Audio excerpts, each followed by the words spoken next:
Hello and welcome to Morning Brief Market Sunrise. I'm Ramzan Karamali, live from Yahoo Finance's studios in London.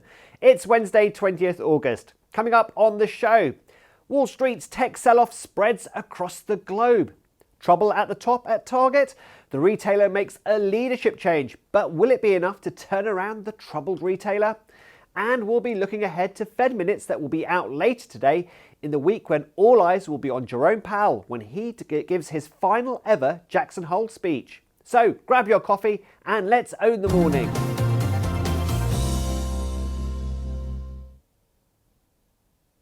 We start by looking at the impact of that tech sell-off we saw on Tuesday on Wall Street. We start with Asia, and most bourses in the region were in the red, with tech-heavy indexes in Taiwan and South Korea among the biggest losers, in part due to worries about the Trump administration's growing influence on companies in the sector. Turning to Europe now in equities, here in the main slip, the FTSE going against the grain there. They're actually retreating from a 5-month closing high, and again, tech was to blame, but also the defence sector is under pressure for a second straight day. And futures market in New York also show that investors are clearly still on edge about tech stocks.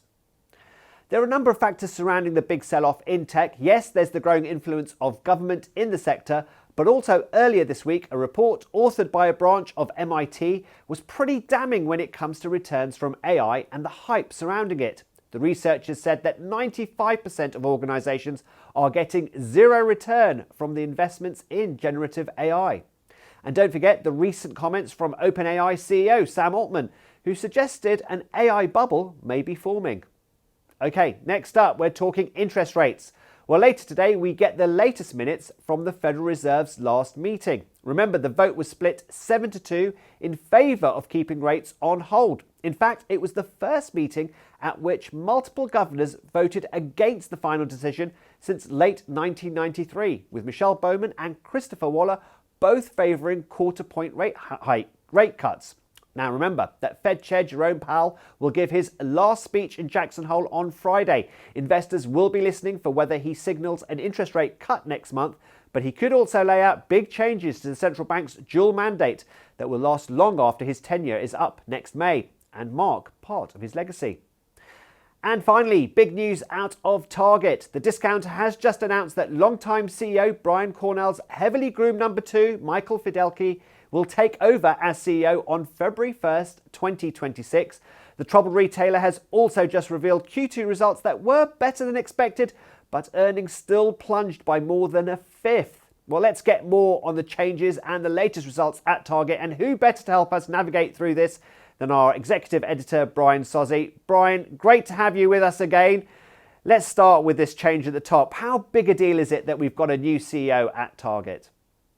Well, I'm saying, well, good to see you, man. Like you always say, I've grabbed 9 cups of coffee and we're owning this Target story. Story of the morning here. Stock is getting absolutely slaughtered pre-market. Last time I checked, down 9.5%, in large part because of this CEO shift. Now, Michael Fiddelke started as an intern at Target, and 20 plus years later, he's going to get the keys to the kingdom.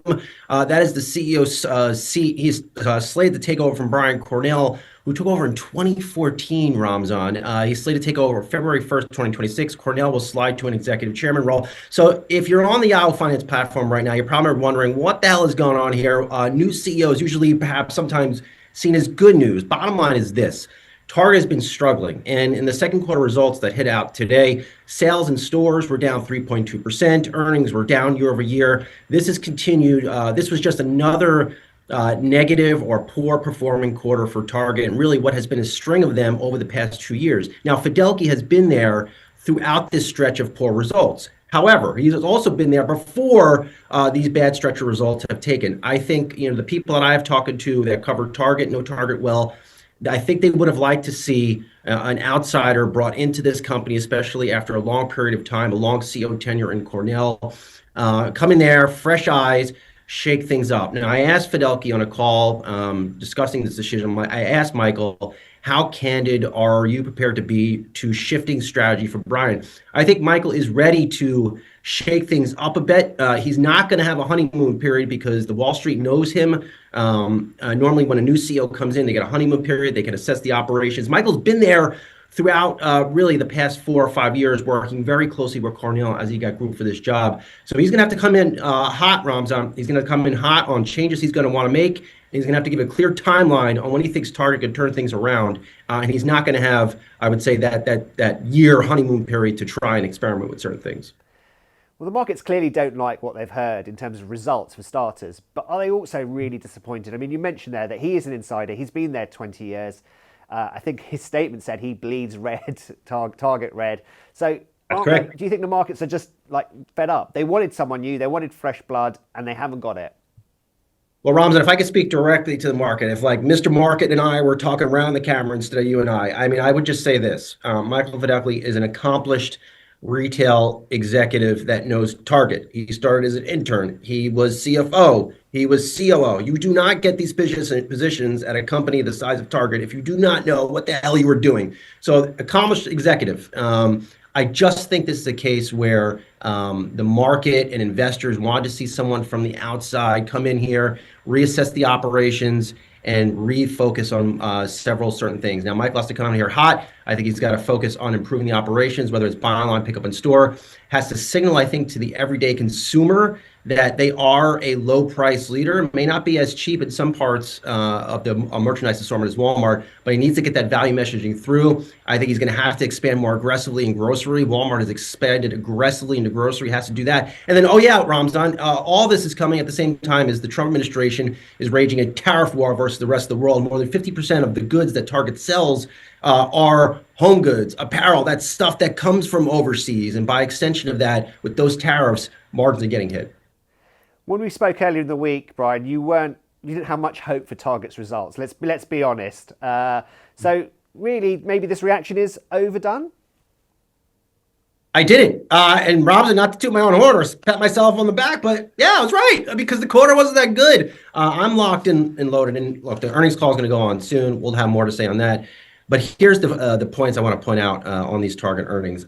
Comparable sales in stores down 3.2%. I think when Walmart reports earnings tomorrow, you're going to hear a much better story. And that continues along what we've heard in the battle versus Walmart and Target. Walmart is seen as a low price leader. They're getting people into the stores. Margins, gross margins down 100 bips or 100 basis points year over year. Don't want to see that. Like I just mentioned, tariffs are starting to take a hit and traffic still under pressure. So there are, the bottom line is Target didn't have a good quarter. They may have beaten on earnings by a couple cents, reaffirmed their outlook, but the nuts and bolts of the quarter was just not good. Not as bad as the first quarter when they came out here and reported horrible results and issued a horrible earnings warning, but still not exactly great. Brian, always great to talk to you, and we'll be bringing you Walmart's earnings tomorrow. Okay, next up, we've got market movers, and we're going to be sticking with earnings.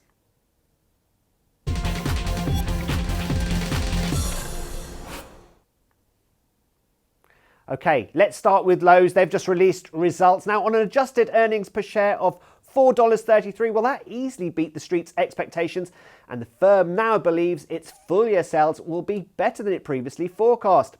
But the big news is that Lowe's has entered into a definitive agreement to acquire Foundation Building Materials for $8.8 billion in cash. For those that don't know, Foundation is a North American distributor of interior building products, and they serve large residential and commercial professionals in both new construction and repair and remodel applications.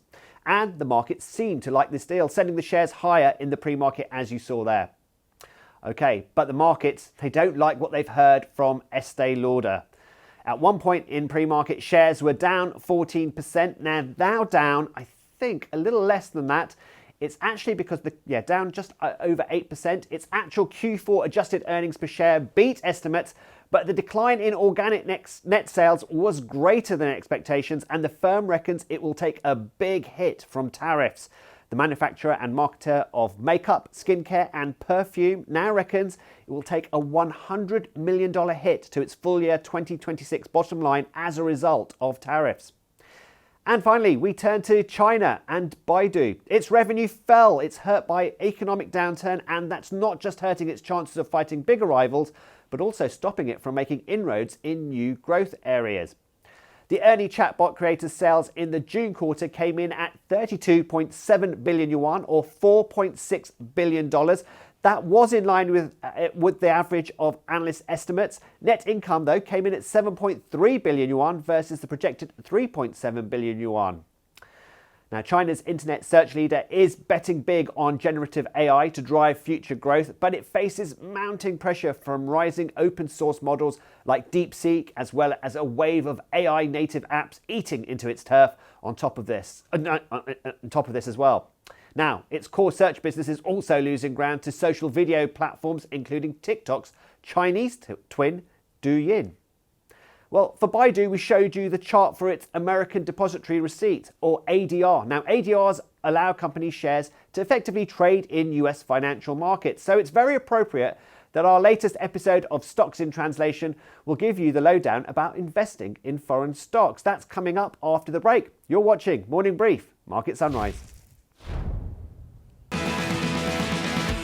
Welcome back to Market Sunrise. Now, many investors are diversifying their portfolios with exposure to foreign stocks. Well, Yahoo Finance's Jared Blikre explains how you can do it in today's Stocks in Translation. Take a watch.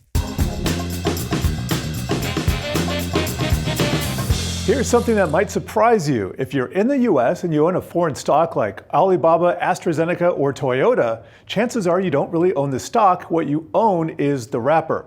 And on today's Stocks in Translation, we're going to be breaking down American Depositary Receipts, or ADRs, the key to having exposure to foreign stocks. So now knowing how these wrappers work can really save you a lot of time and money and confusion. So let's start with the definition. An ADR, or American Depositary Receipt, and note that it's an A in depositary, not an O. It's a US traded security issued by a bank that represents shares of a foreign company. Now, you trade in dollars, you get dividends in dollars, but under the hood, it's tied to the home market shares and also the home currency. Let's take the Chinese multimedia giant Tencent as an example. In this chart here, we can see the home shares in blue with the ticker 0700.HK. The HK stands for Hong Kong, and unlike the US, all of their tickers are numbers, not letters. Also in the chart in white is the US listed ticker TCEHY. You're going to notice that the returns are different. The difference is mainly because the US ticker is priced in US dollars, while the home country ticker is priced in Chinese yuan. So it's possible to make or lose money just by how much the dollar fluctuates. If a foreign company wants to list its shares in the US, it works with what's called a depositary bank. The bank in turn works with a local custodian that holds some of the home market shares. And one of the big jobs of the bank is to set what's called an ADR ratio, where one ADR may equal a whole share, a half, 3 or 10, or however many of the home country shares. In our example here, Tencent, JP Morgan is the bank, and they happen to have set their ratio to just 1. So one Tencent Hong Kong share equals 1 US ADR. And if prices drift, arbitrage keeps them aligned. Pros buy the cheaper side and sell the more expensive side until they snap back in line.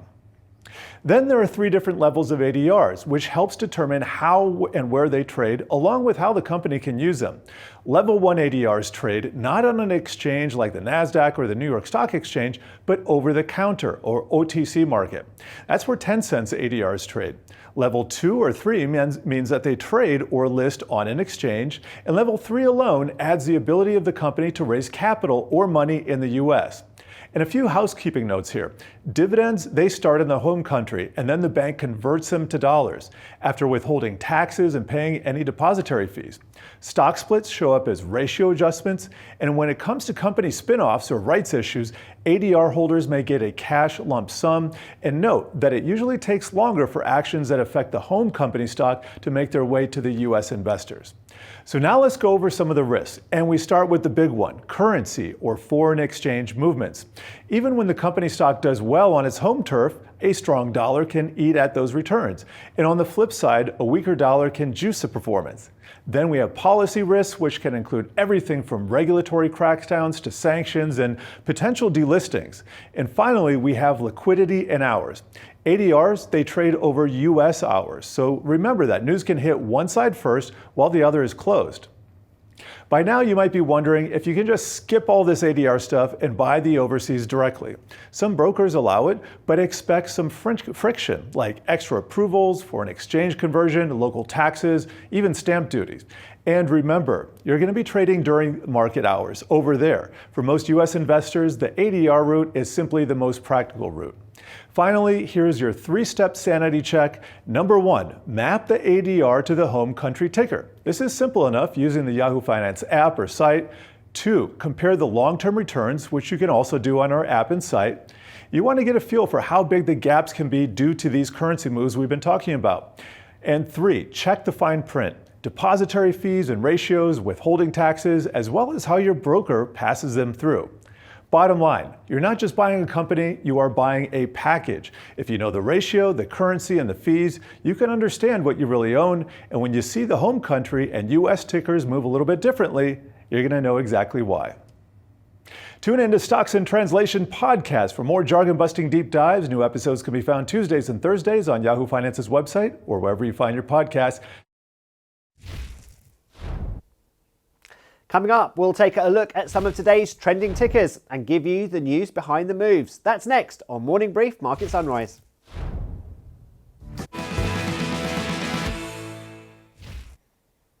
Welcome back. Now, Treasury Secretary Scott Bessent indicated that the US is happy with the current tariff setup with China, saying in a Fox News interview, quote, "I think right now the status quo is working pretty well." Now, this comes as the US continues to negotiate with China before a trade truce expires in November. Now, Yahoo Finance's Josh Lipton spoke to Gene Soroka, Port of Los Angeles Executive Director, about how current tariffs are impacting importers. Take a listen. It's going to be interesting because most importers continue to tell me that their prices have risen dramatically. Anywhere from 15 to 55% tariffs now exist, depending on where you're shipping from. But realistically, the big box retailers, home improvement stores, were able to pad their inventories for months on end. They're going to burn through that stock eventually. It's the small to middle-sized importers that are dipping into cash reserves in order to buy and pay those exorbitant taxes or tariffs once the cargo lands here in ports like Los Angeles. They're going to have to pass on those costs at some point, and that may be very soon. Let me ask you, G, because listen, we're all trying to figure out on this show how big a deal we think tariffs are going to be ultimately for companies. You know, we did speak recently with Jerry Storch, the CEO of Storch Advisors, and it was interesting, G, because he doesn't see tariff impact as necessarily a big deal. Just take a listen, and then I want to get your reaction on the other side. I think that the impact has been overblown. People have worried about it too much. And I'll point out, we haven't seen it yet. And I understand what everyone's saying. Oh, it's coming. You know, the goods that come in for the fall, they're going to be the one that show all the tariffs. But just keep in mind, a lot of the products aren't imported at all and don't have any tariffs on it. I don't think we're going to see some kind of big explosion here, you know, on the net downside in terms of operating results. Gene, what do you make of Jerry's comments there? Well, I think we should point Jerry to Detroit and have him speak to General Motors and the Ford Motor Company after their quarterly results. On the consumer side, we've seen the bigger companies absorb a lot of these costs as well. They're going to have to start passing them on just a little bit. Explosion? No, but we'll see a noticeable uptick in the price online as well as at the store shelves. Gene, I want to talk China before I let you go here. I'm curious, what percent does China now represent of your business, Gene, versus, let's say, 5 years ago, 10 years ago? That's a good question, Josh. We're at about 45% and declining. Our entire business portfolio made up of China imports and exports. It was 60% dating back to 2018.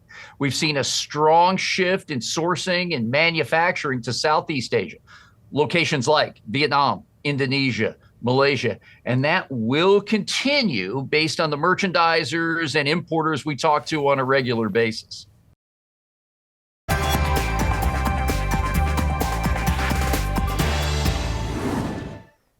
Okay, now time for some of today's trending tickers. We're watching Palantir, James Hardie, and PopMart. Well, first up, Palantir. Now, it's extending declines after falling for 5 straight days. The AI software provider hit new highs early this month after reporting $1 billion in quarterly revenue for the first time ever. Still, the stock is up more than 100% year to date, making it the biggest gainer in the S&P 500 this year so far. Okay, next up is James Hardie. Now, it's issued a downbeat outlook for the US housing market. The building materials producer warned that demand for repairs and new construction in North America remains challenging. The company also reported a drop in fiscal first quarter profit as homeowners pull back on large remodeling projects. Now, the stock saw its worst day in more than 50 years following the results. Okay, now our last one is PopMart. Now, it's popping after the Chinese toy company reported a nearly 400% profit surge in the first half of the year. The company benefiting from global popularity of its Labubu plushie dolls. Not one of my personal favourites, I must say. Now, PopMart currently has about 40 stores in the US and plans to open 10 more this year. The company's also exploring expansion into emerging markets in the Middle East, Central Europe, and Central and South America. Okay, that does it for trending tickers, but you can track the best and worst performing stocks with Yahoo Finance's trending tickers page. Okay, before we go, let's have a look at where the markets stand. Well, we start with Asia. Now, I said it was a bad day across the region in general. The Hang Seng, though, going against the grain slightly there. The Nikkei, as you see there, is down heavily, and that's actually been weighed down by SoftBank. Its shares were down again today after that deal with Intel to buy shares there, become one of its top 10 shareholders. The Hang Seng's tech component, though, it still fell by over 1% as well. So tech really having a big impact across the whole of Asia. Let's turn over to European markets now, and it's pretty much the similar picture, though the CAC 1 has just turned into the green. The DAX still in the red there. I should say the FTSE 100, it initially did slip in the more early trade as UK inflation unexpectedly rose to 3.8% in the year to July from 3.6% the month before. It actually marks the fastest pace of price increases in a year and a half. And it kind of puts doubts on future rate cuts from the Bank of England. Okay, let's get a final check on US futures. Investors clearly worried that the rally since April has advanced too far and too quickly. The next thing that will be front and centre will, of course, be Fed policy with those minutes out at 2 p.m. Eastern, and of course Jerome Powell's Friday speech at Jackson Hole. Let's have a quick look at Bitcoin. It's worth looking at, and investor appetite to hold risk really seems to have diminished quite a bit as the cryptocurrency continues to falter. Okay, that's it for Market Sunrise for this morning. Stay with Yahoo Finance for continuing live coverage of the markets and your money all day on streaming and online. Coming up next, join Julie Hyman ahead of the market open on Morning Brief. I'm Ramzan Karmali. Go own the morning.